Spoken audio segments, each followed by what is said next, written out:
Thanks for coming, Tony. Oh, it's a pleasure to be here, Steve.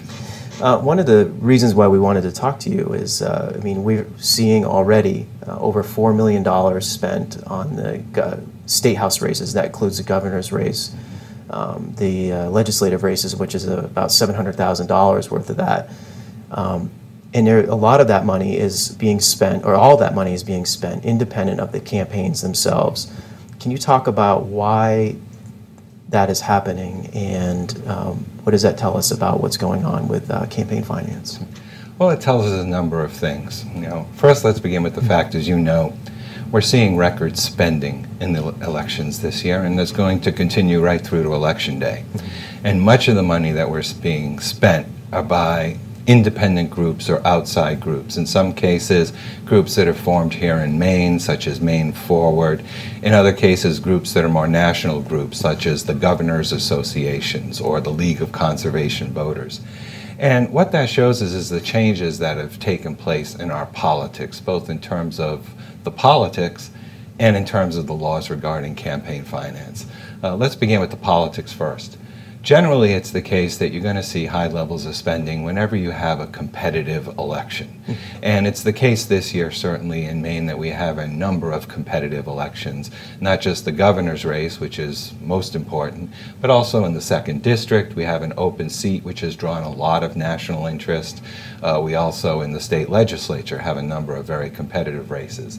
So as a result, when you have more competition, you tend to have higher levels of spending, and you tend to have an incentive for groups that favor one candidate or another to want to become involved in the race because they see an opportunity for their side to win. And we also see this because of the general partisanship that we see in the country now. As the divide between Democrats and Republicans has intensified, the stakes on having a Democrat or a Republican, whether it be in the Congress, in the State House, or in a state legislature, have become higher. And the two national party organizations have taken a much greater interest in seeing their candidates get elected, which has given them a greater incentive to get involved at the state and local level. And the third reason why we see this change in our politics is that state legislatures and state houses have just become more important. One of the effects of the gridlock in Congress and the inability of Congress to pass even the most basic necessary laws is that organized groups and parties have started to focus more on the state level. States have really become more important in terms of policy making over the course of the last decade or so. Whether it be tax law changes, subsidies for corporations to come and invest in the state, energy policy, whether it be anything from alternative energy like we see here in Maine with our attempts to develop some alternative energies, or whether you see some states where fracking and natural gas exploration has become more important. Programs with respect to health care, assistance to those who are less well off, to marriage equality or something like legalization of marijuana. All the major changes are largely taking place at the state level. Consequently, there's been a great incentive to focus on state legislatures now because they seem to be more important as policy-making bodies. Independent of the politics, of course, we've also had a lot of changes in the campaign finance laws. The courts have struck down a lot of the provisions in the law that used to prevent corporations or labor unions from spending money directly. They've struck down a lot of the provisions in the law that used to limit the contributions that groups could spend in elections, now essentially saying if you spend money independently, you can accept unlimited contributions to do that so long as you don't coordinate with the candidate. So that you've also had this freeing up of these groups to be able to spend money and get involved, often by relying on a handful of relatively large donors. And so that's really changed the balance of power, if you will.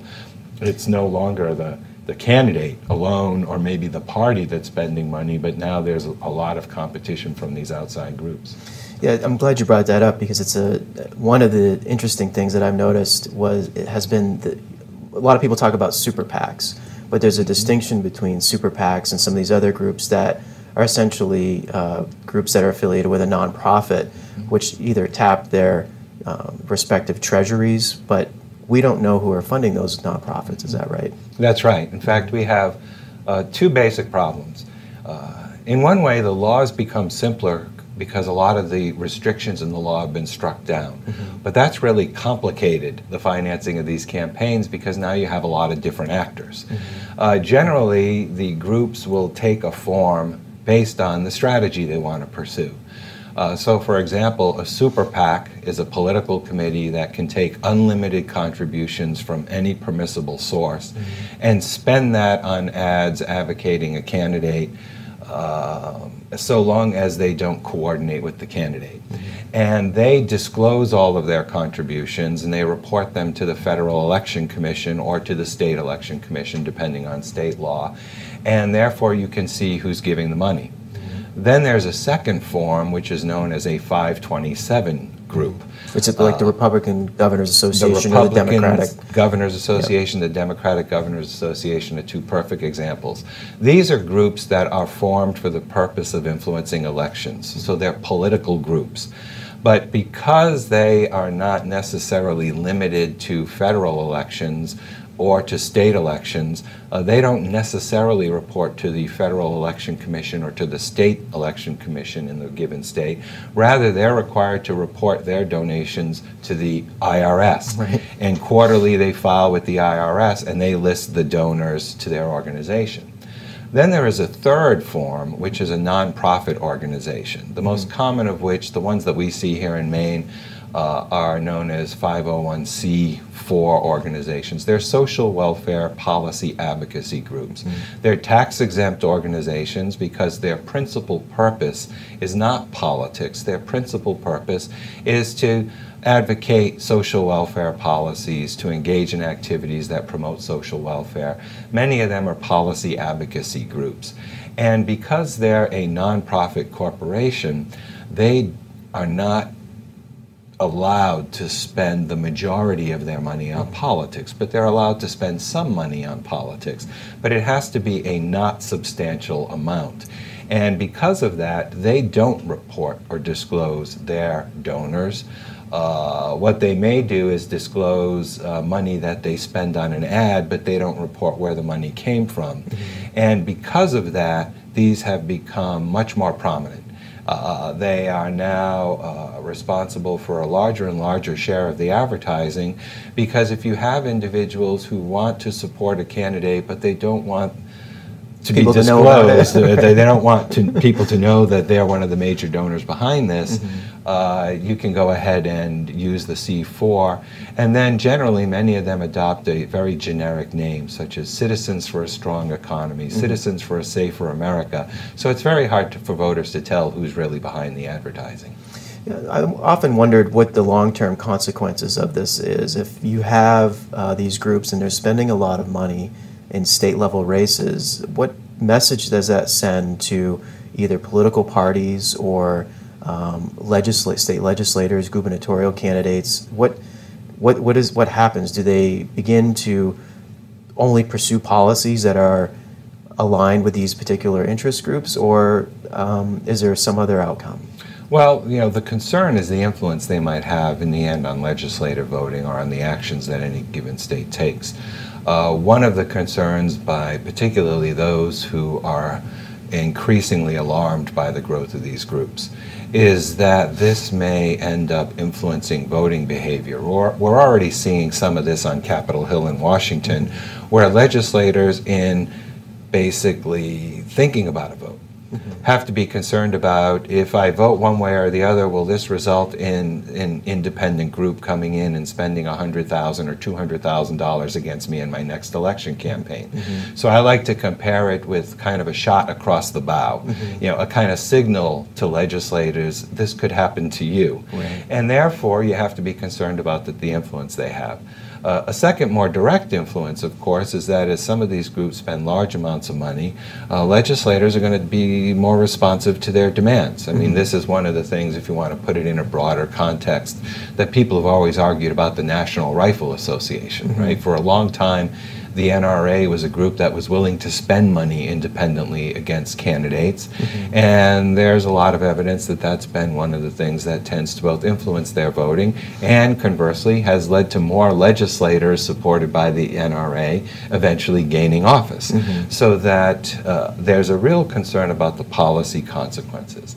A second concern is about just what it does to our politics.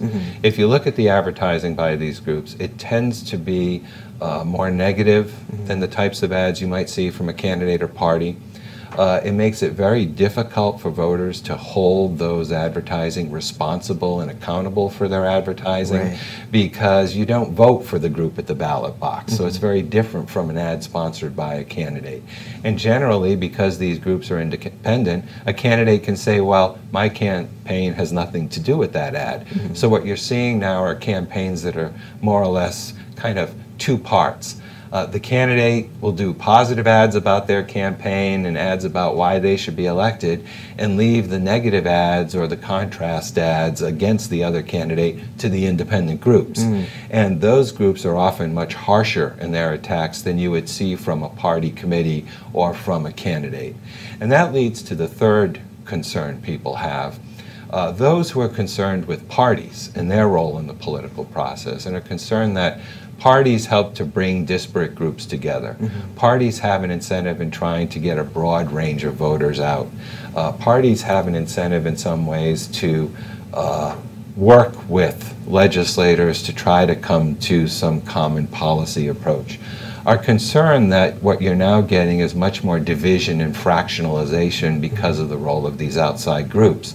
In many races, you'll see now these outside groups outspend the party, and they've become the bigger voice in some of these elections. And so those who are now concerned about the role of parties, who are concerned about kind of the political fabric tearing apart, are wondering, how do you restore some kind of balance given the disparate rules and the way the system is developing? And that's why there's a lot of calls for more campaign reform, either on restricting these groups or on freeing up the parties to be able to take more money and spend more money to try to counterbalance the role of these groups. Interesting.